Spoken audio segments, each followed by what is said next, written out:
¿Quién gana mañana? Cosita de Boca, ¿quién gana mañana? Yo quiero que gane mi equipo mañana. Desde acá hacemos fuerza. Predomina siempre en mi corazón no tanto el rojo y el blanco, sino el azul. ¿A quién le gusta el color azul? A ver. Lamentablemente, de todo corazón,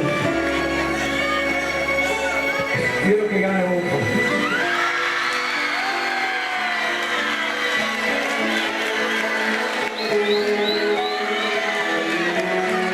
Pero me deseo suerte, River. Me deseo suerte, pero creo que mañana vamos a dar la música.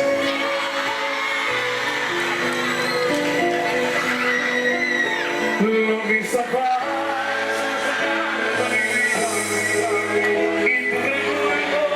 Iván, yo sé que tú eres de River, yo sé que el Alberto y Alcaraz también es de River, pero yo soy de Boca.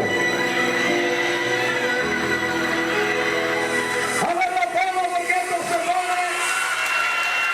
¿Cómo es? ¿Saben que le decimos que no?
Gracias por esta noche con una mi voz.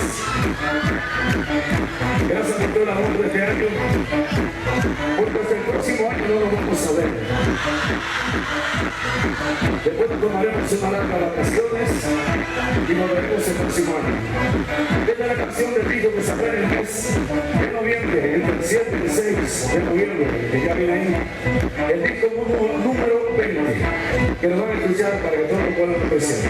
Que Dios los bendiga. Los amamos mucho porque decimos que la Boca es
a la cámara, saludamos a la cámara.